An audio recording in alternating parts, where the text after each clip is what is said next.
Well, yeah, I guess stew would be perfect for Ilya. Maybe it's the hat and coat she wears that makes me think that.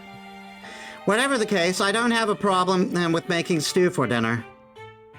I'm no expert at Western dishes like stew, but I don't think I can really mess something like that up.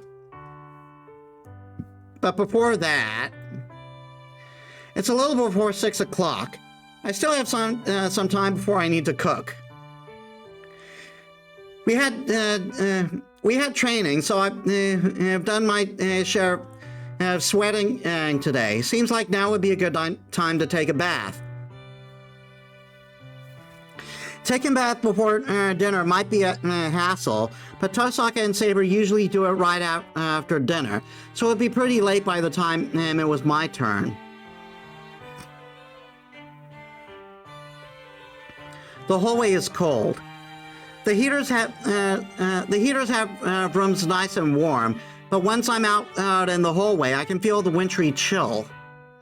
Fuyuki's winters are typically warm, but the weather has been screwy these past few days.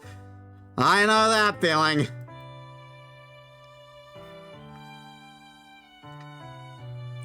Speaking of cold, it looks like it snowed.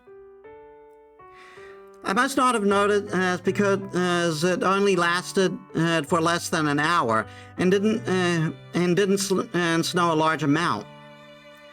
If there had been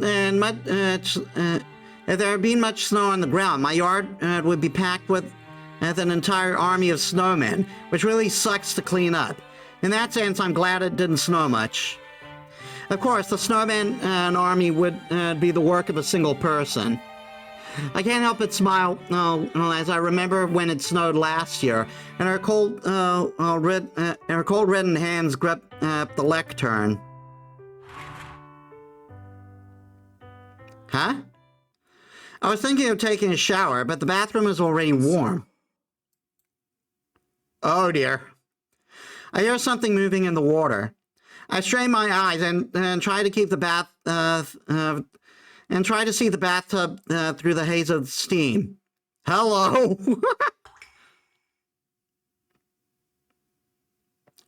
My mind goes as blank as the white sheet. It's of steam filling the bathroom. What? My throat closes up. I can't get the word out. My brain stops working. I'm paralyzed. But in the back of my mind, I recall something similar happening. Actually, the exact same thing has already happened. Last time I was dressed and Saber wasn't. Not this time. Saber. The only sound is my loud gulping. Saber just freezes, watching me as I stand there dumbfounded. She's going to get mad. Here it comes. I'm going to die. The soft lips began to tremble. Any second now, she's going to start yelling. Sorry, it's my fault. I was going to use the shower. Well, I didn't think anyone would be using the bathroom at this hour. But yeah, I should have figured it out earlier, but... I ramble out a lame excuse as I step backwards, trying to head back to the changing room. It's not that I'm gawking at Saber, but for some reason, it felt like a mad dash for the changing room and would make Saber angrier. The truth of the matter is, I can't take my eyes off her. I remember the night in the ruins. Because we're still acting like we had sex that night. Even though that was changed. I recall Saber's warmth, how close it was. Her body was so frail and slender. The heat of our bodies, even our heartbeats, mingled and overlapped. At the time, I was desperate to fix the problem. But now it feels so tempting. Anyway, we can talk later. I try to reach behind me for the exit, and then...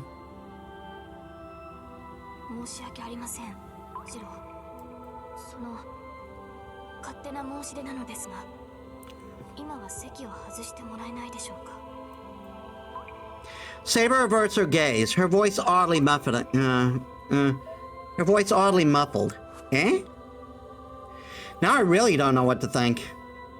I'm not sure why Saber isn't mad. Seeing how embarrassed she looks causes blood to pound in my skull. Eh? Why? The words come out before I can stop myself.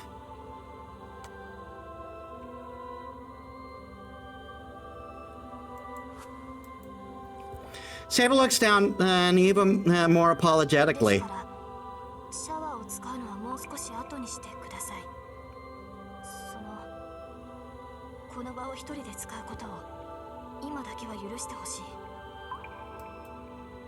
Saber shrinks on herself, hiding her body. And then I suddenly remember. When I ran into her in the changing room last time, Saber didn't say anything. Sex does not matter for servants, and she'd said that. Appearances hadn't mattered to her. Oh, well, you see, hold on, I can't find the right words. My head's spinning. Ah, come on, work, brain! So you're not mad, Saber?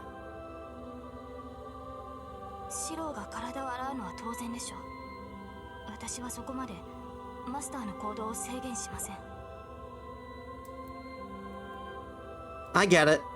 Saber doesn't care what she looks like or whether she has clothes on or not. That's why it's not weird for me to be here.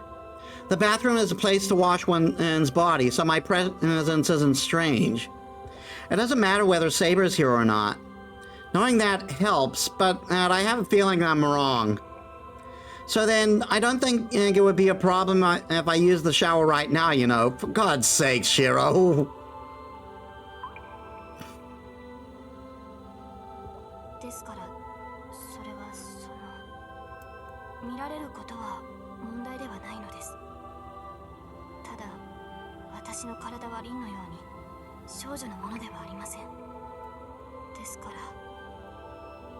She blushes even more, tripping over her words.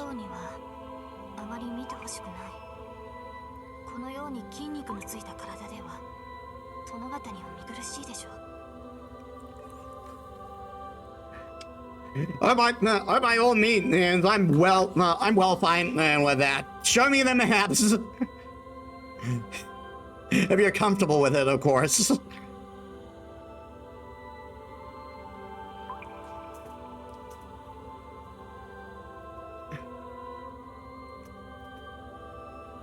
She hasn't been here long enough, chat.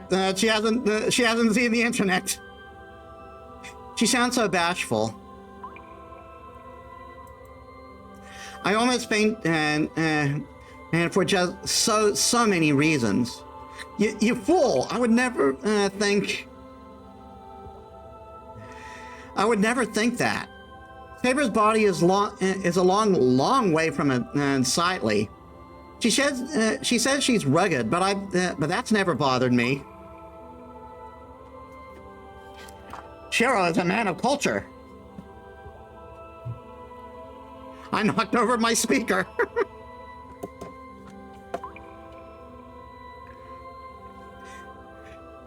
Sure, she's more muscular than Tosaka, but still, I think Saber is very feminine.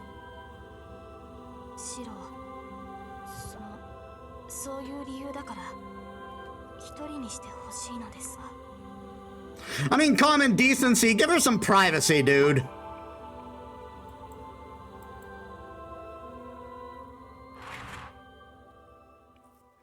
I don't know how I responded. I only remember nodding slightly and pulling the door closed.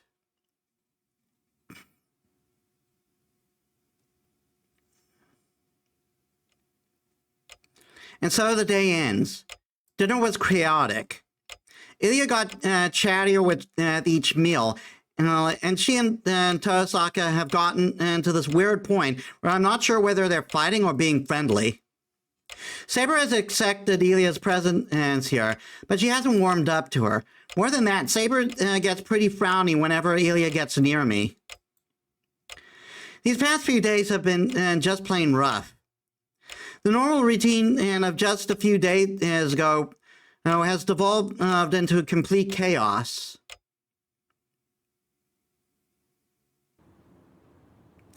I stepped silently into the yard.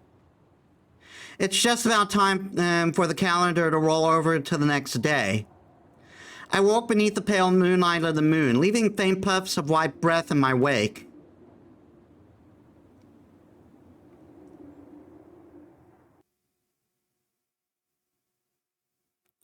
Next thing I know, I'm at work on my daily routine.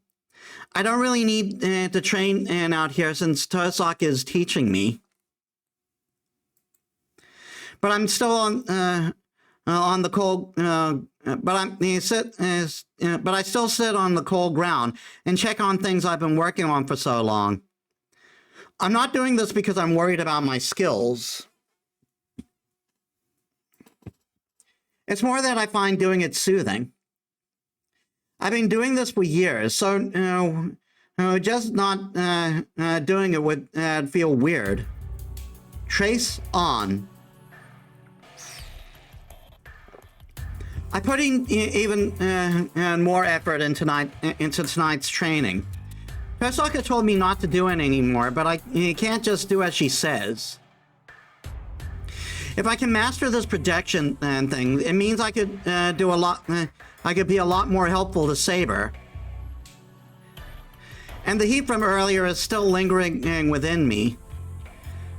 The night at the ruins, the battle in the forest of the morning mist, the golden sword I created. The residual heat still lingered in my hands, and deep down, I find myself hoping that I'll be able to reignite those flames. Creation philosophy appraisal. It's easy to recreate. At the time, I was so desperate that my mind was a jumble, but now I can retrace the necessary steps and form my incantation. No. From the very beginning, there has only been a single thing that could serve as a trigger for me. The pronunciation is the same. But just by changing my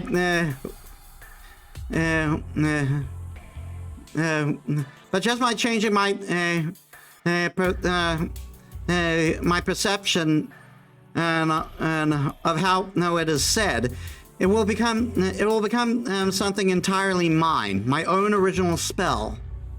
Basic structure hypothesis.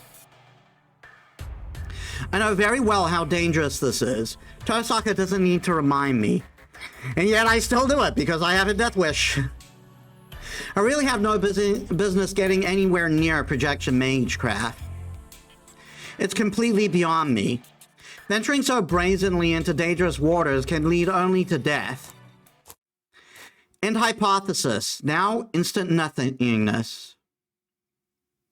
I erase the blueprint that was in my head. A shadow falls across the door. Saber comes in, her frame blotting out the light of the moon.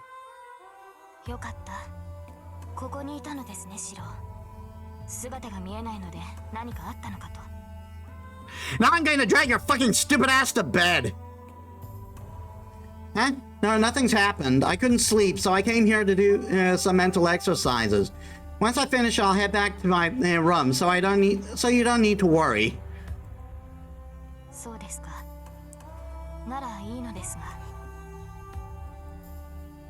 Saber focuses on my forehead. She can probably see that I'm dripping with sweat. It's always like this, don't worry. Mages have to practice their magecraft. Well, failure comes with the territory for an amateur like me. I wipe the sweat from my brow with the back of my hand. Oh? I'm surprised. My sweat is cold as ice. I thought it was cold, but I didn't remember the shed being quite this cold.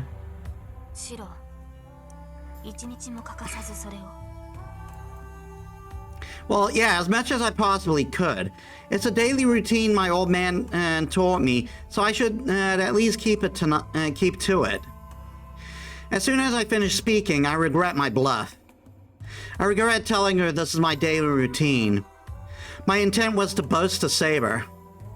At the end of the day, my training isn't just some chore to me. But it isn't the easiest of tasks either. Saber says nothing. The moon hangs behind her, its light spilling around her frame. The shed, plunging into bluish darkness, is illuminated by a few shafts of silvery light that makes it past Saber. I recall the first night I met her. Saber, Tosaka said something to me today. That moment felt just like a dream. Is it true that servants don't dream? I can't stop myself from asking.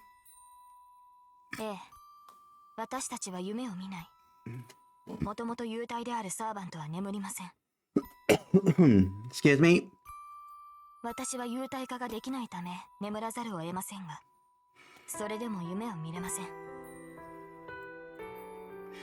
But this morning you said...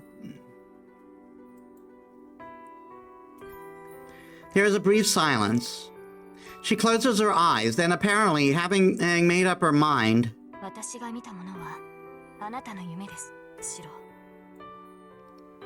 You had a dream I was naked at school too? Hey Jaybird, welcome to the stream. How was your day? I've been good.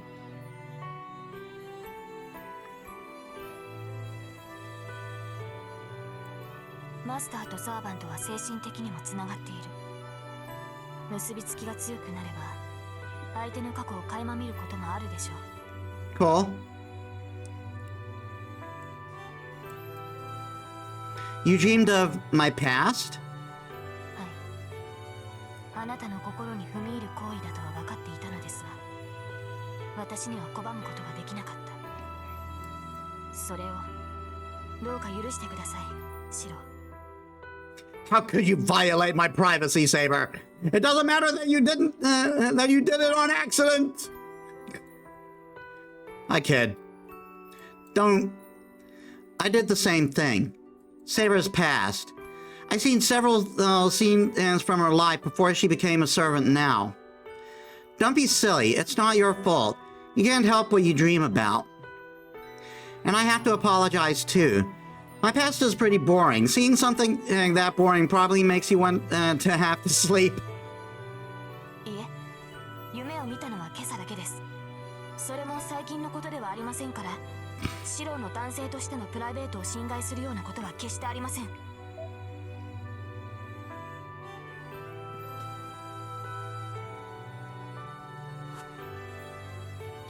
Saber is dead serious about that warning. But privacy? Well, yeah, sure. I've done my share of dumb things. That's a relief, but if you're saying you didn't see any recent memories, then how far into the past did you go? Did you see? Right back to the trauma, baby! 大きな火事でした。私が見たものはその光景だけです。Her voice is quiet. Her gentle gaze tells me what she saw. Oh.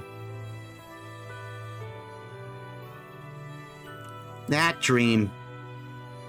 I see. Well, I don't know what to say. Should I say it was unfortunate?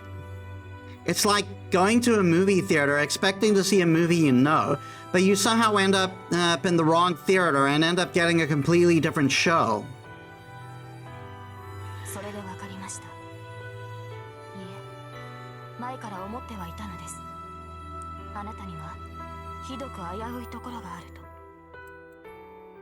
Huh? What do you mean dangerous?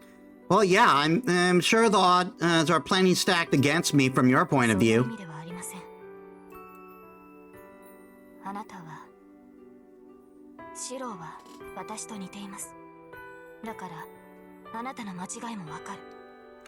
I used to be a fucking moron just like you!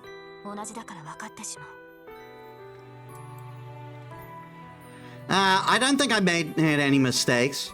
Sure, I've failed plenty of times, but my goal now is to be a champion of justice like my old man. A goal like that can't be a mistake. No way.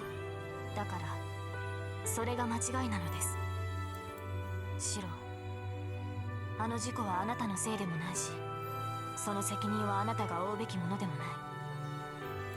あなたには償うべきものなどないのです。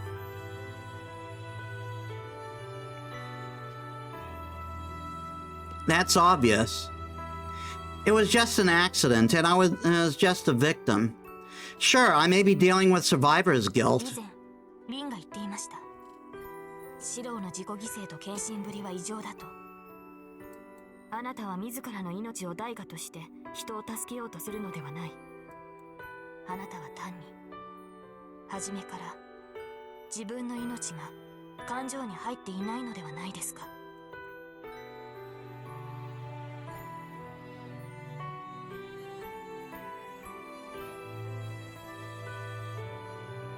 Maybe my pupils have dilated. I'm not sure why, but I can't seem to focus on Saber's face. あの事故を忘れることはあなたにはできないでしょう。ですが覚えている限りシローは変わらない。それは苦しいのではないですか。 Painful? For me? Well, yeah, that's painful. Saber doesn't have to remind me of that. It's obvious. How many people died? It was absolute hell. Something like that causing you pain is only natural. And besides, if I didn't feel that, it might all be meaningless.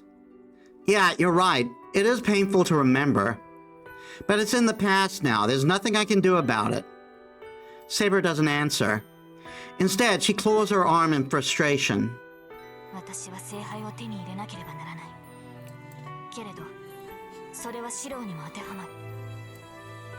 Eh? Saber? シローには聖杯が必要だ。私があなたに呼び出されたのは必然だったのです、マスター。I don't know how to respond to that. 先に眠ります。シローもあまり無茶はしないように。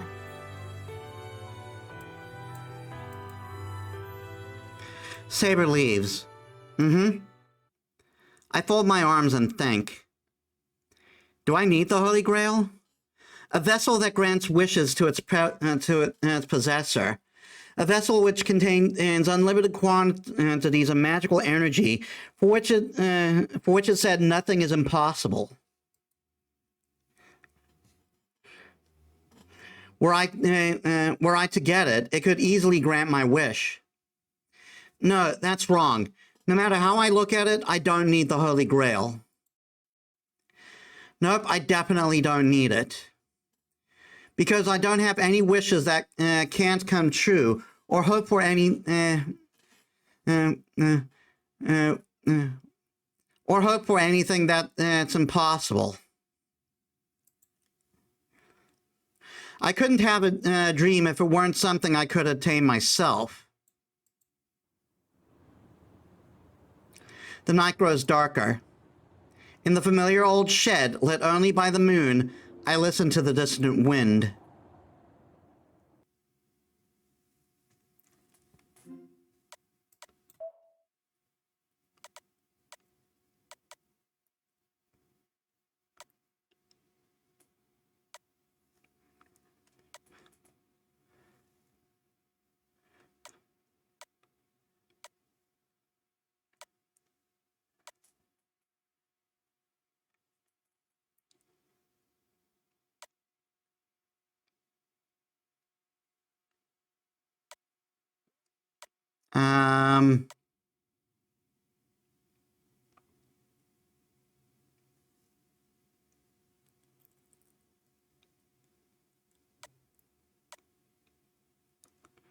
Yeah, I believe it's that one.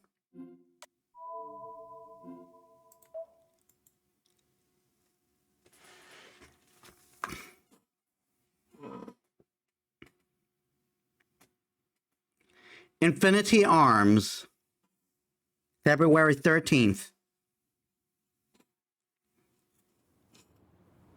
The sky is gray, the hill crimson with corpses. The heavy clouds drift away, heralding the battle's end. I know the scene. I've seen it so many times now. This is one of Saber's battles. She fought and won so many victories. Scenes like this are almost as commonplace for her. Afterwards, she'll return to her castle, where her victory will be praised and celebrated. Then she will prepare for the next battle. This is just life for her. It is only one of 12 great battles she fought. Only one of the great 12 great battles she fought. And so she does not truly remember victory so much as she just accepts it as a fact. I think she's misguided. This is not a dream. It's just a cold reality, a past that can't be changed. The moment she drew the sword, she stopped being human. She took over for her father as a feudal lord and became a king with many knights. She was known as King Arthur and Ultria. The life of a girl who once aspired to be a knight. The life of the girl who once aspired to be a knight changed so radically. No. Was forced to end her life, and she knew it, might be a better way to put it. In that instant, the girl who still had such childlike features ceased to be, and became the king of knights. She acted like she was the king's son. The ruler of territories and knights had to be male. Only her father and the mage knew the king was female. She covered herself in iron and hid that truth for the rest of her life. I don't know why I never realized the implications until now. As much public exposure as she had, she managed to pass herself off as male the whole time. The sheer suffering she likely endured must have been incredible, but a simple observer could never really understand. Time passes. 10 years worth of memories as king. And there was only one common thread that entire time. Even when she's on the throne, even when she's walking through the hallway, even when she's on the battlefield, not a soul spoke to her. Even the round table, filled as it was with knights boasting of their valor, always fell silent the moment the king appeared. So that's what it meant. She was merely tolerated as a symbol. Many knights looked down on Ultria with her boyish appearance and were ultimately not comfortable entrusting her with their blades. But because she managed to draw the sacred sword that no one else could, they had to obey, even if only to keep up appearances. They just accepted the disgrace, believed it would pass.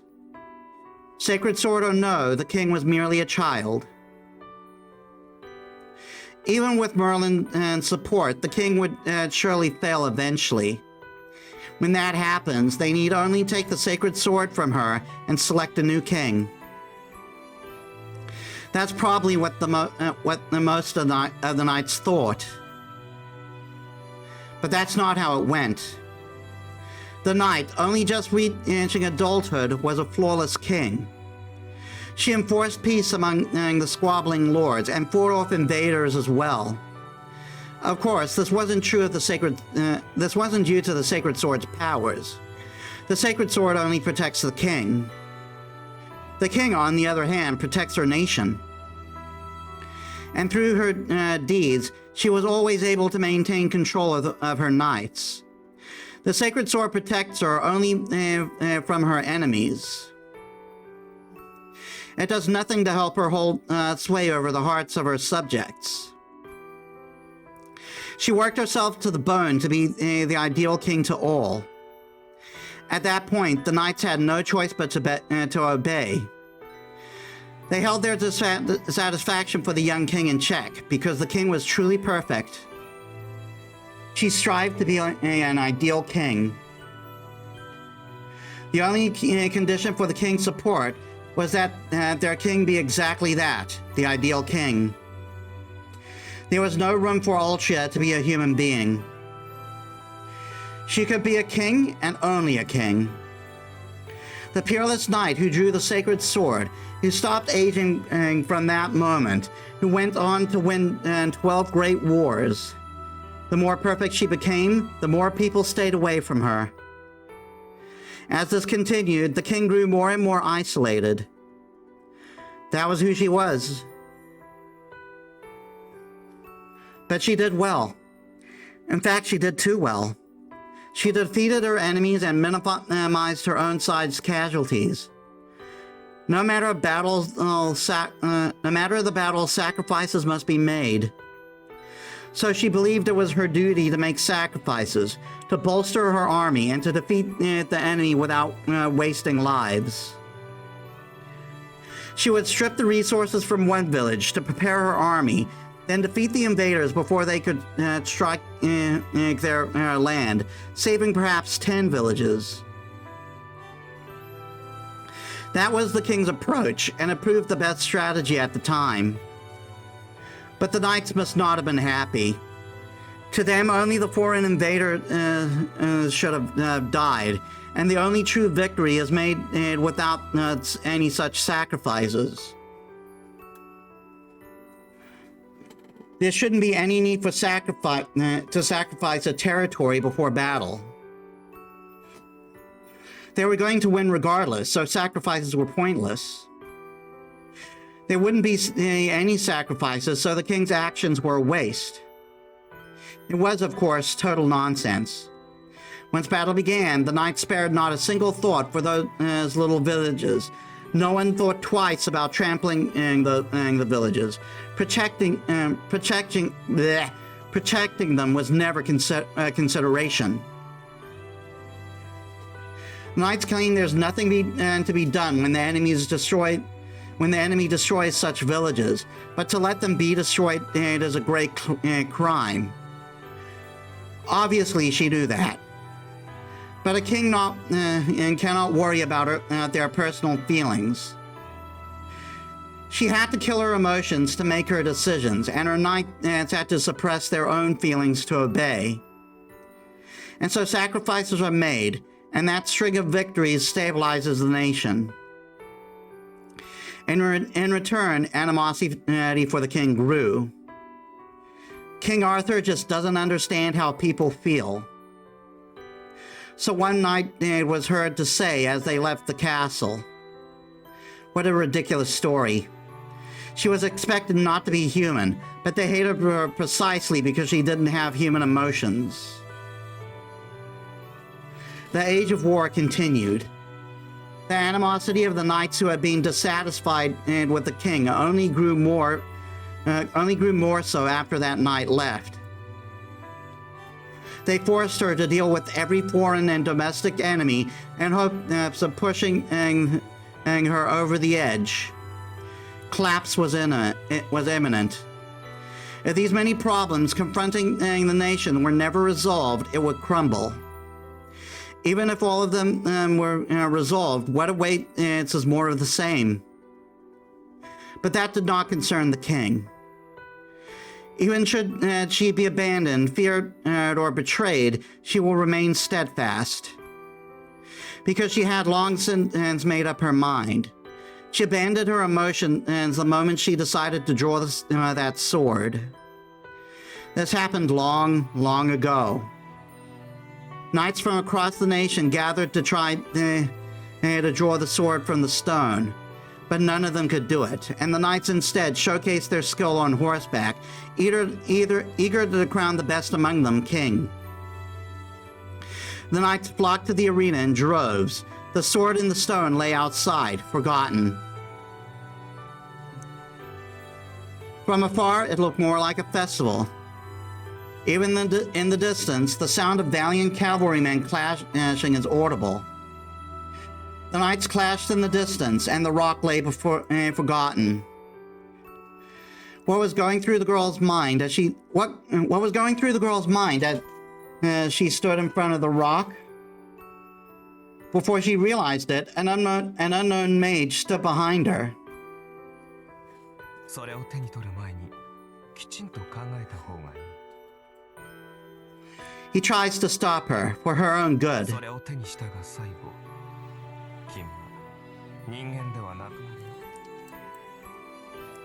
He also warned her that many would hate her and that she would die a gruesome death. She must have been terrified. The mage showed her future. He showed her the end and she would meet if she drew that sword. It only made her all the more determined. Even after seeing that future, she only gave a firm nod. The mage asked again if that was what she wanted. 多くの人が笑っていました。それはきっと間違いではないと思います。 She took the sword in her hand. The mage looked troubled and turned away. 奇跡には代償が必要だ。君はその一番大切なものを引き換えにするだろう。 He departed with those prophetic words. That's right. She just wanted to protect everyone. But to do so, she had to abandon her desire to protect people. She cannot protect her country as its king if she still has a human heart. Even knowing this, she drew the sword. Even knowing this, she vowed to live as a king. Vowed. So no matter what happened, she will remain steadfast. She abandoned her human heart. She was willing to give that up to protect her nation. Who could have known the girl made such a noble oath? 戦うと決めた。 Come what may, and however might end. それでも戦うと決めたのだ。 Even if it was inevitable, solitary doom awaited her.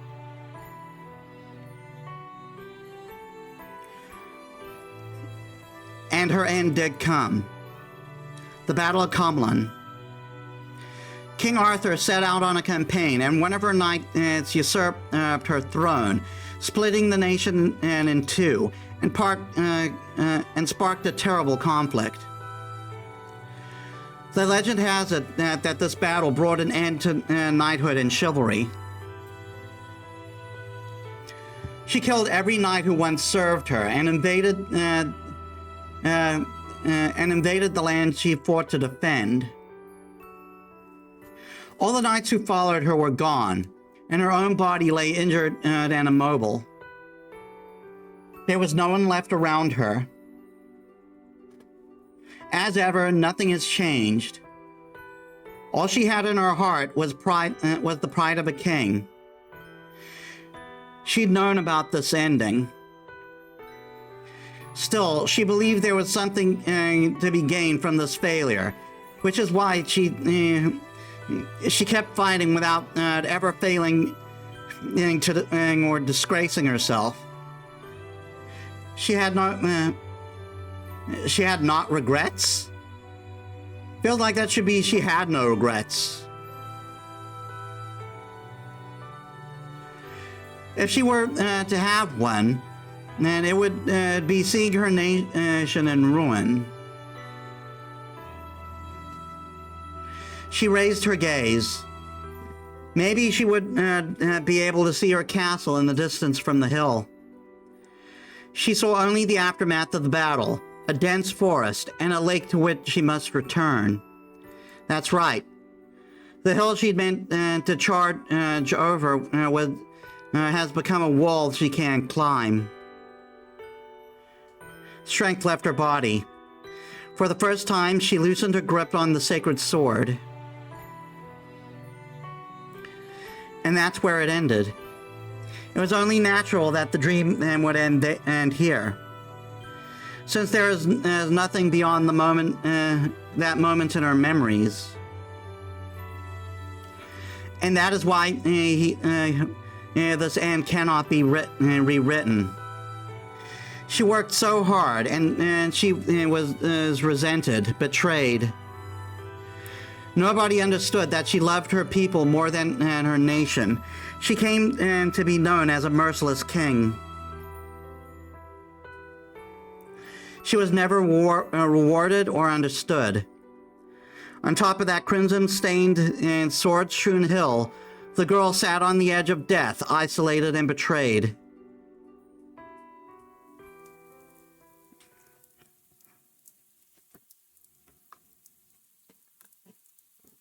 I wake to the sound of rain.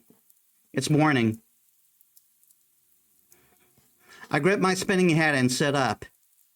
It's just before 6 o'clock. The rain patters softly outside.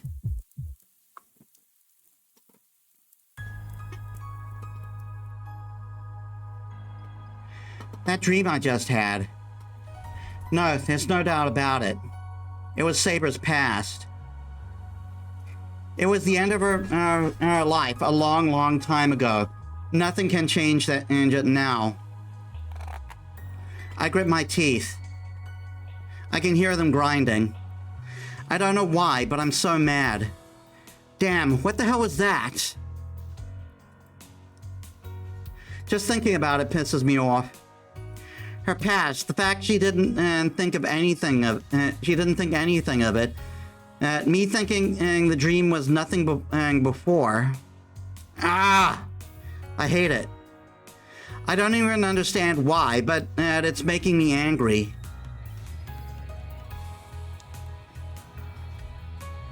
I don't like it. I don't like it one damn bit. No matter how you slice it, her life was unfair. So unfair. She only wanted to help people. She wanted nothing for herself. But as hard as she worked, nobody understood her, not even and at the very end. That really pisses me off. It's so unfair. That's right. She worked harder than anyone. She doesn't receive any reward. That's just a bunch of crap. She should be rewarded for everything she's done. But how could that happen at this point? Just tell her she did a good job? Do I tell her how wonderful she was? Of course not. Nothing so simple could do her justice. I know. There's only one answer. That's right. If she's to be rewarded, the work she devoted herself, the work she devoted her life to should be repaid. Ultra needs happiness to match all the battle she fought. So we're going to go have sex again. I kid. But then what can I do? I'm out of ideas. I don't have any idea how to make people happy. I'm so useless at this kind of thing. My entire life, I wanted to be a champion of justice, but all I ever did was lend a hand here and there. I believed everyone around me would be happy if I just helped people. Or rather, I couldn't face myself if I didn't believe that.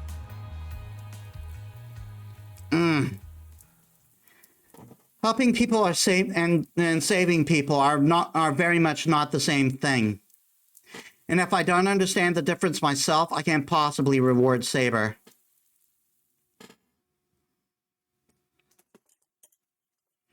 Breakfast is the same as usual. I get the sense Saber and Tosaka are pretty adaptable since they have already gotten used to Ilya being here. で、あんたはどうするのよ、シロ。残るマスターは3人。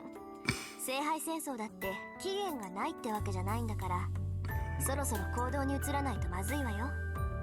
いつも後手を踏むってのも情けないし。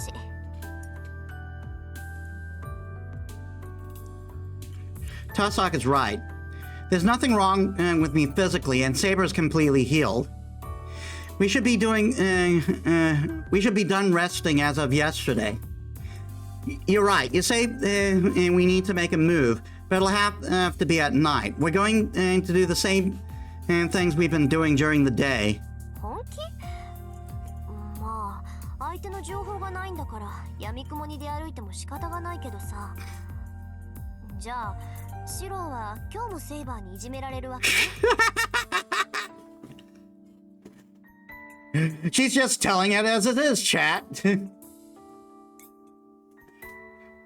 I'm going to continue my sword training with Saber. That's what we've been doing every day, and Saber should always be prepared for battle. リン、私とシロが行っているのは鍛錬です。今の発言は人聞きが悪すぎます。Well, actually, yeah, I'm going to get beaten up by Saber in the morning, like usual. シロ、あなたまでそのように言われては私の立場がないのですが。And again, Rena's making that grin.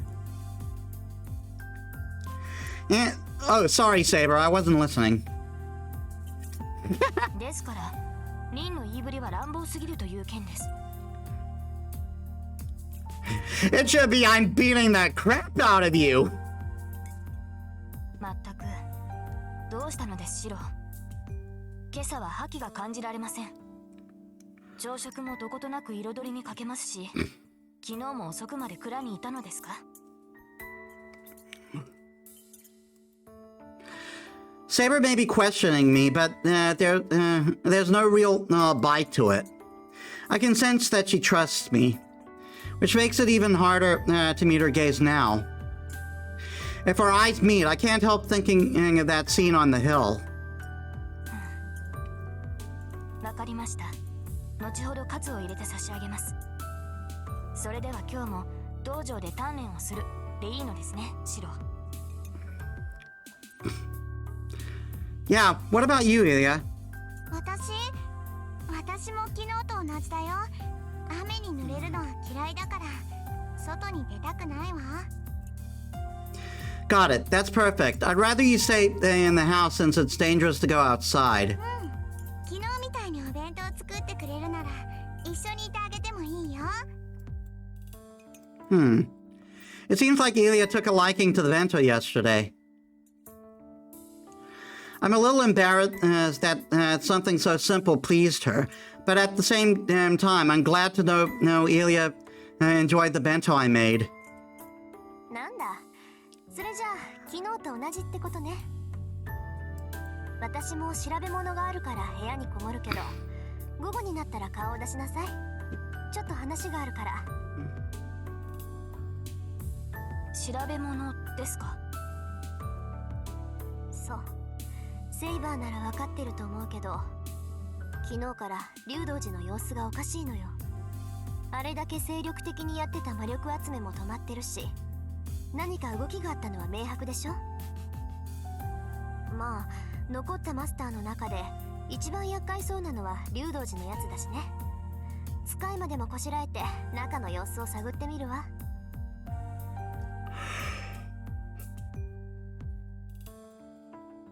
それでしたら探索に専念した方がいいのではないですか？無理に時間を割いてシロに享受する必要はないと思いますが。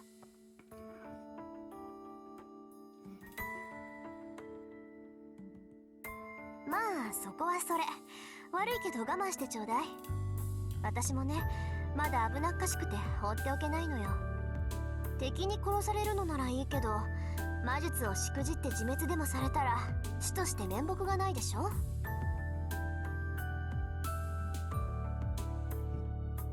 Oh, yeah, I totally do what you're getting at. He is a fucking moron after all.